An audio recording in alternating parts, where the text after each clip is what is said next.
Hello, my wonderful, beautiful friends, guys. Welcome back to our /EntitledPeople, where people truly think that they can do what they want when they want. And in today's episode, we're dealing with nightmare neighbors, guys. And Opie tells the story about the time a Karen targets her and ends up regretting it big time. I hope you enjoy the stories. Don't shake your heads too hard. And as always, you can send or link your post to this email right here. Let's dive in.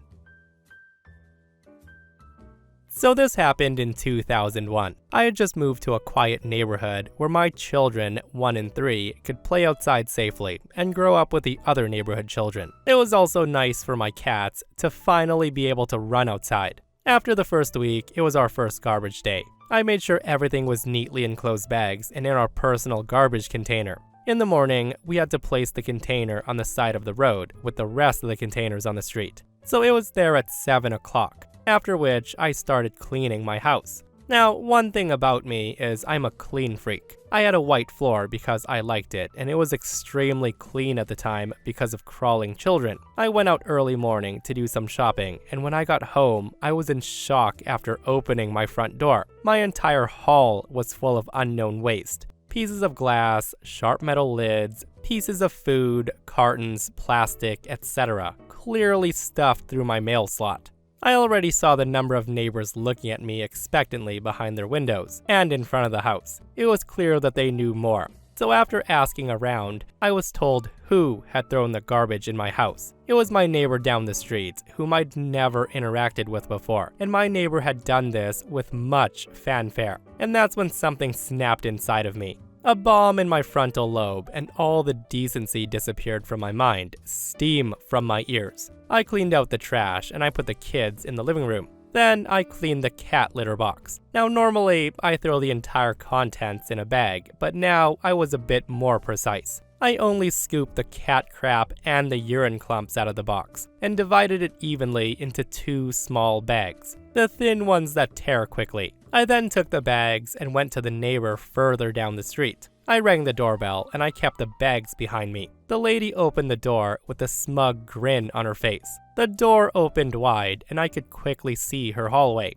On the right side was a carpeted staircase. On the left was the open door to the living room. And everything was super clean. I asked her, devilishly calmly, if she had put that garbage through my mail slot. Her answer was yes, followed by the reasoning that because I was new here, that the loose waste that was laying around the place containers had to have been mine. Because before we lived here, that never happened. Hearing that, this was the moment that all the blood vessels in my eyes burst. The calm was gone. In her tirade of abuse, I made it clear to her that I had not been the polluter, and that if she had any decency, she could have spoken to me instead of jumping to conclusions and dirtying my house and endangering my crawling children. I asked her why she decided that dumping that waste in my house like that was okay. Her response was again, because I was new here and I needed to learn my lesson. I then said that since she liked to clean up so much, to please clean this. And that's when I threw the 2 bags of crap in her hallway, one against the corner of the stairs and the other on the doorpost of the living room. The bags exploded on contact and everything was covered in crap and the splattered clumps of cat urine. I then left with a warning/promise that if she ever thought of doing something like that again, I would smash all of her windows.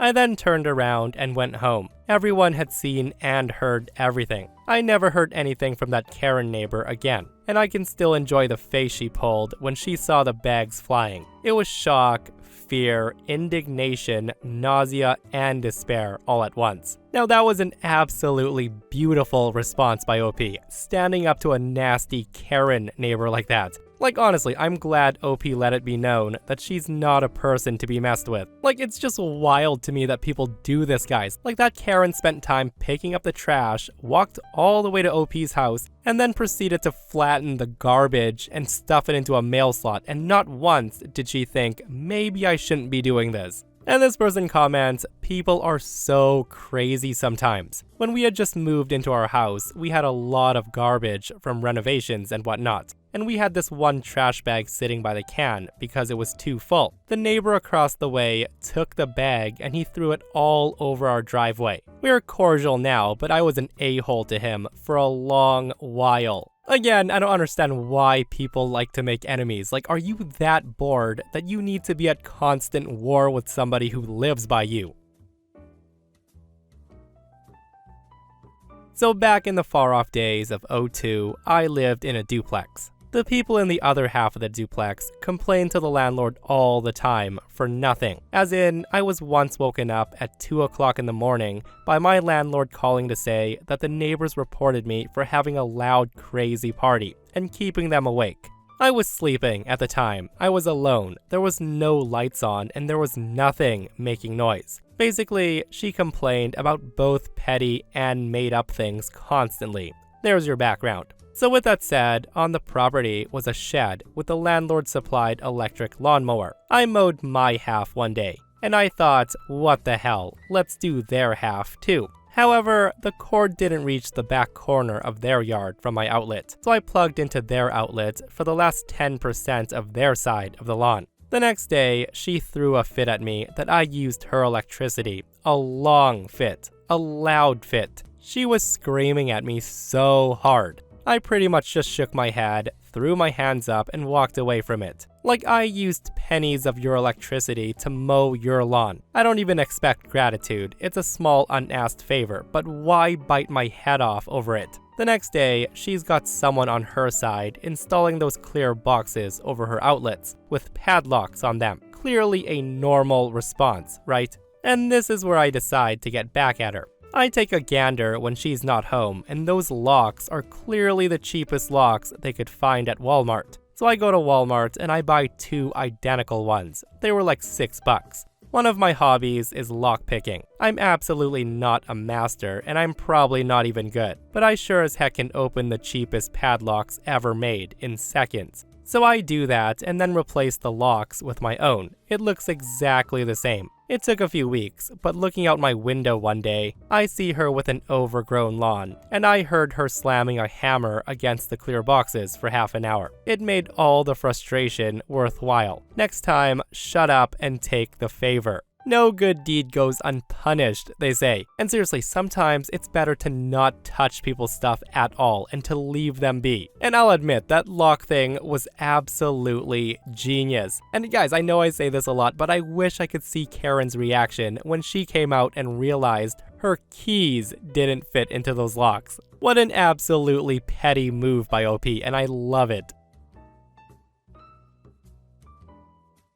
So, to preface this, there's a rental house across the street from my home that recently had some terrible neighbors who got evicted. Well, lightning struck twice, and even worse, neighbors moved in. Less than a month ago, a new family moved into that house across the street from mine. This house had been previously occupied by 3 families who had a crew of kids. Long story short, they did $7,000 worth of damages to my vehicles by jumping on them and climbing on them. They weren't evicted until I filed a lawsuit against their landlord about non-compliance with a no contact and no trespassing order. The new family seemed nice enough. It was a husband and wife and 2 boys ages 6 and 12. The kids were always outside, doing whatever they wanted. It was refreshing to not have the ragtag crew living across the street from us for the first time in about 4 years. Every morning, the kids walked to the bus stop with the mom, and the guy would go to work. Nothing at all seemed out of the ordinary whatsoever. But about a week ago, the 12-year-old was out in his driveway with a scooter doing tricks,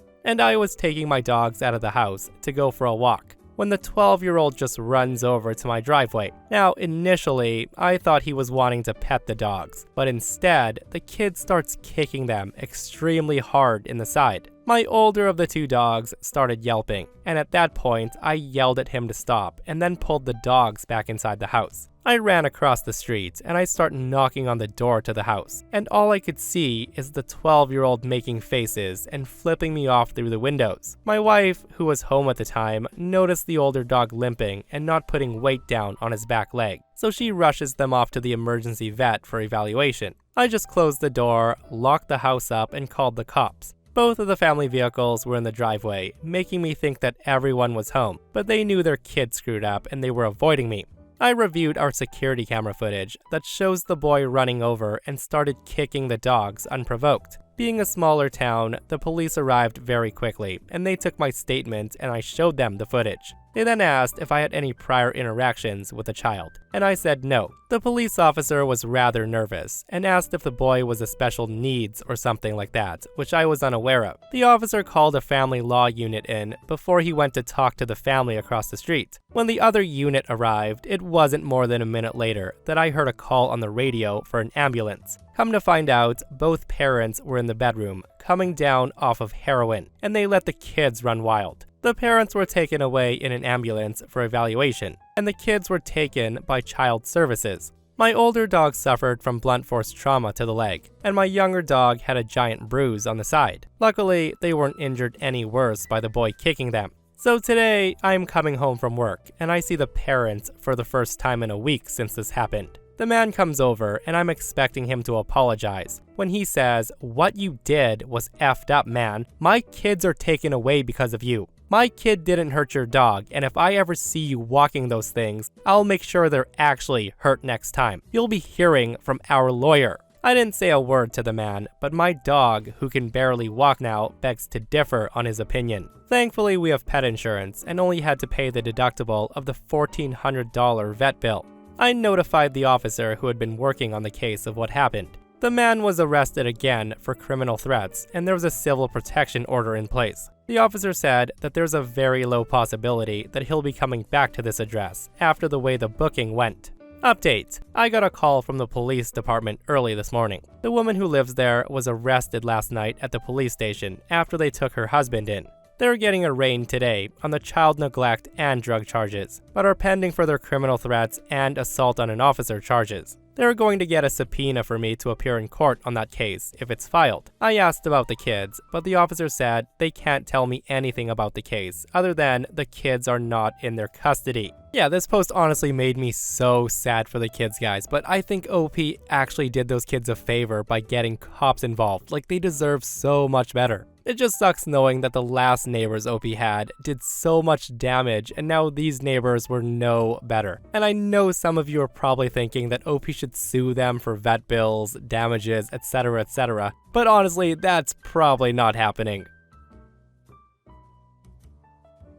Before I was born, my grandpa had just retired, and he decided, F it, I'm going to live in the middle of a mountain that's in the middle of nowhere. So he bought a piece of land far away from any city or village, and he started building a house. His only neighbors were an elderly lady and a crazy idiot. So about half a year in, he decides to permanently move there, and he starts building more and more things to accommodate himself. One of the things he built was a wall around his property and an outdoor toilet. This will be important later on. During this time, his crazy neighbor was trying to sell his property. My grandpa offered to buy it from him, but the guy declined, asking for 10 times more than my grandfather offered. They got into a sort of an argument and ended all communication. After that, the crazy bastard was out to get my grandpa. He would call communal services and make police officers and inspectors come out for every possible thing he could. We're talking about stuff like leaving a dog without the leash in a walled-off backyard, or having leftover building materials on the road. Now, my grandpa did not mind, but every time the police was involved, they had to go over the backyard belonging to the old lady, since work was going on, and the crazy neighbor sealed off a gate connecting his and my grandpa's property with garbage. It did not look nice or smell nice, but my grandpa was busy with other stuff to keep removing it every night, only for the bastard to rebuild it the next morning. Now, even though my grandpa did not give a crap, the lady did, and she was on my grandpa's side. So one day, when the officers came, she asked a couple of questions to those lovely people. She then contacts my grandpa. She learned 2 things. First of all, the wall was built on my grandfather's land, and he had all the rights to it, so he could destroy it completely if he wanted. Second, filling a gate in the wall with garbage was illegal, but my grandfather did not have the right to build a gate into someone else's yard without permission either, and pursuing it in court would only end up with having to seal it off. The old lady informs my grandpa of all this, and soon they hatch a plan. They wait for 2 to 3 months for heavy autumn rains to start drowning the land. Then, the old lady files a formal complaint about the smell of garbage. My grandpa pleads guilty, and he signs off a document that legally forces him to destroy the gate and remove the garbage from it. Now, the very same day my grandpa signs off on the documents, the biggest storm of the year starts. It rained for 7 days before inspectors could come remove the garbage and the gate. Now, my grandfather had previously cemented 3 of the 4 drains that were built in the wall. This, plus the mountain being steep, resulted in the wall acting like a dam for all the water that was coming in. Almost the entire yard was filled with water, eventually even lifting up the outdoor toilet my grandfather built. His neighbor tried everything he could to stop the inspectors from destroying that garbage-filled gate. The neighbor pleaded and pleaded, but he couldn't do anything. The guy didn't own the wall, and he was the one making all the calls, so the inspectors hated him. Furthermore, my grandfather had pleaded guilty, meaning that any form of complaint on the decision of the court from a third party was impossible and deemed invalid at this point. After the inspectors removed the gate, the small sea of crap, construction materials, and water pours into the yard of the a-hole, and the guy had to end up watching the water destroy his entire yard. The aftermath was even better. Needless to say, the guy had to pay thousands of dollars to repair all the water damage and cleaning he had to do. All the while, my grandfather and the old lady's house were completely untouched by any of it, since they were on the higher ground. The best part is, since he admitted he was the one filling the gate with garbage to the inspectors, they made a note of that. And sometime later, he received a written order from the court that he had to repay my grandpa for any property damage because of that. He ends up going to court, losing, and having to rebuild the gate that was destroyed, along with all the court fees. The guy moved out as soon as he could, and from what the new owner said, he sold it for less than half of what my grandpa offered him. And this is exactly what you get for starting a war with your neighbors. And honestly, I don't know what that guy's deal was. Like, did the guy know he could have turned down Grandpa's offer and not have started a war with him? What happened in the end was nasty though, guys. Like, just imagining all that junk and sewage waste flowing into the neighbor's yard is freaking gross. So I'm a 46-year-old female, and I lived here for a few years as a renter. And my neighbors are a couple in their late 50s or early 60s who seem too interested in what I do. Our houses are less than 15 feet apart on the side, with a fence between the yards. Now, I've been battling other demons, so what they do was low on my list of priorities. But noticed even a long time ago that the male neighbor goes back in his yard at strategic places so he can see deeper into my house and watches me. I tested it. I waved to him once while sitting in my living room, which is beyond the dining room with the glass door, and the guy waves back. So I started closing my curtains all the time, and I put a chair with a blanket in front of the area where he could see in. He would go further back, and he would do the same thing from a different angle. I finally had enough, and I got some privacy film and I put it on the glass door where he could see in. I did this over the weekend when they were gone, and when he noticed that on Monday, he went to a new spot to look through the other pane of glass. The guy was standing there with hands in his jacket pockets, just staring into my kitchen, so I end up putting privacy film on that second pane of glass to halt that too. I had enough, so I asked them to please stop looking into my house and knocking on the back door, as it's an invasion of my privacy.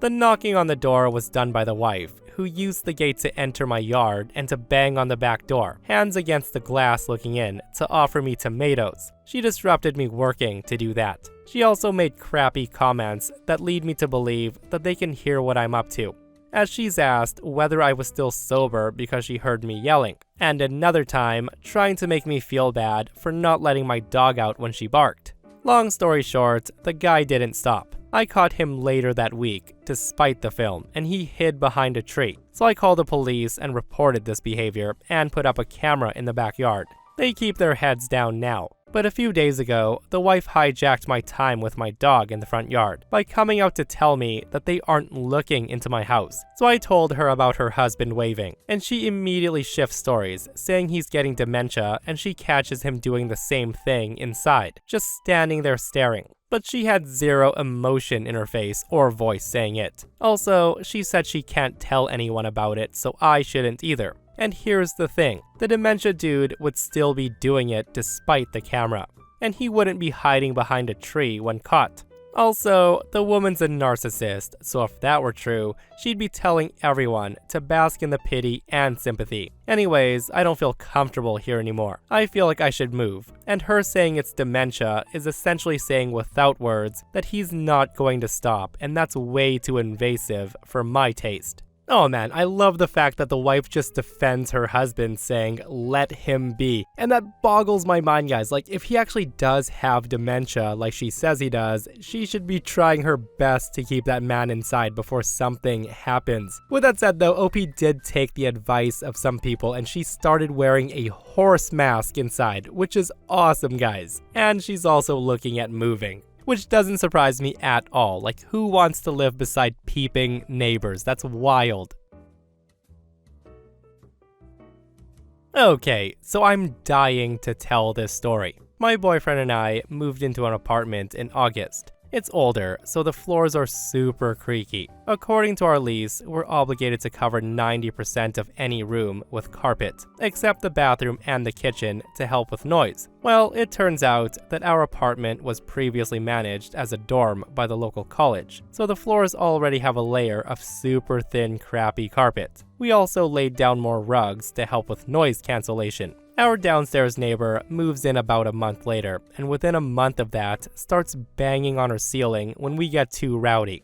The first couple of times, it happened super late. We were moving around after midnight the first time. Later, she came to talk to us and she asked us to keep it down at night. And we're thinking, sure, fair enough. The next time was when we walked in from the airport at 10 p.m. The woman comes up, bangs on the door, and talked over my explanation. I told her I was sorry and then asked when she was hearing the noise, assuming it was the cat running around at night. She tells us, no, it's not the cat. She knows it's us and she doesn't live alone. And at this point, I'm thinking, okay, that's weird, but whatever. We started going to bed earlier as we settled into the apartment and our jobs, but the banging only continued. And for months, she would hit her ceiling, our floor, whenever we walked around. If we went to bed at 10 o'clock, bang. Wake up at 5:30 for work, bang. If we were sitting on the couch but decided we want snacks, another bang. A few weeks ago, she comes up to our door again. My boyfriend answered, and this time I record him, and I'm so glad I did. This woman came up and she looked my boyfriend in the eye, and she said, "You have to stop following me." And my boyfriend's like, what? She then goes on and says, "I know it's not the cat or the dog or your girlfriend because I know your footsteps. I don't know how you figured it out, but you figured out how to listen to where I am, and you're following me around my apartment, and I'm sick of it." My boyfriend calmly responded that she sounds crazy, and we don't care about her. She again reminds us that she doesn't live alone. Now, her boyfriend is a small Latino man in his 60s who's very polite and never said a word to us. So at this point, we're thinking, cool, she's insane, but whatever. The banging continued, with us stomping every single time we heard it. She didn't like that, but we made it fun. We'd explained the situation to the landlord and the super, and they were on our side. The banging gradually increased until one day, this woman just lost her mind. And I'll admit, we're early risers on the weekends.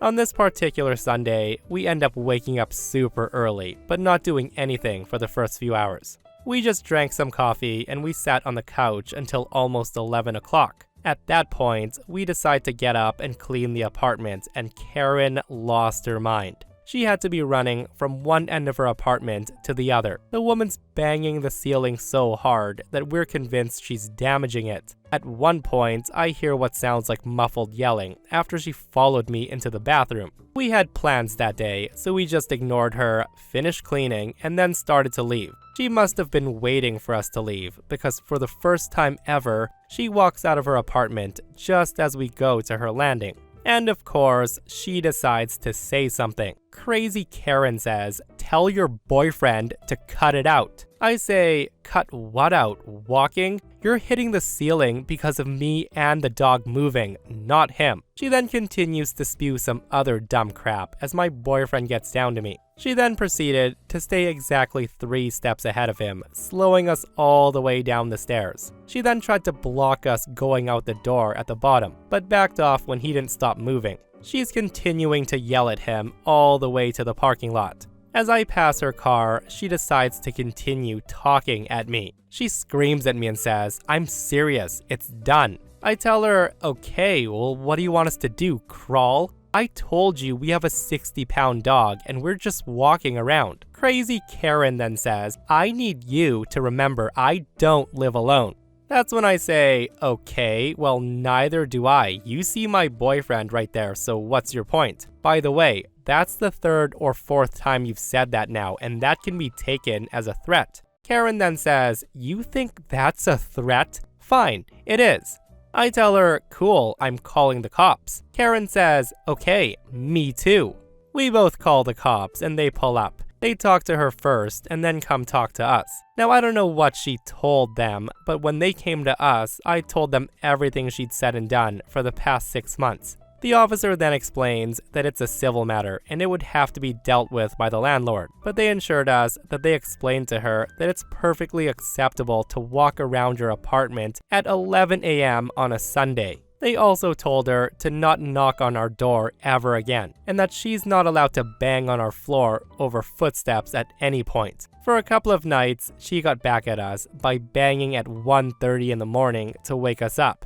We end up talking to the people that live below her and telling them about the banging. It turns out they've heard this the whole time and they've had no idea what it was. Well, now they know, and they've reported her to the landlord. The banging has stopped, and landlord says he doesn't plan on renewing her lease, and we may end up in a better apartment in the next couple of months. Yeah, that lady definitely sounds unhinged, guys. Like, accusing OP's boyfriend of following her around her place when he's not even in the same apartment is frickin' nutso. But yeah, that's the downside of living in apartment buildings, guys. Sometimes you just hear everything. And the fact that the woman basically wanted OP and her boyfriend to crawl while inside their own home, yeah, that is next level entitled. And that, my friends, brings us to another end of our /entitled people. Guys, I hope you enjoyed today's stories. If you did, hit that thumbs up. And if you're not subscribed, consider subscribing so you don't miss these crazy, crazy stories. And if you missed the last episode on the channel, it's in our /malicious compliance episode. Guys, go check it out if you haven't. And myself and Stevie Boy will see you guys in the next one. We love you.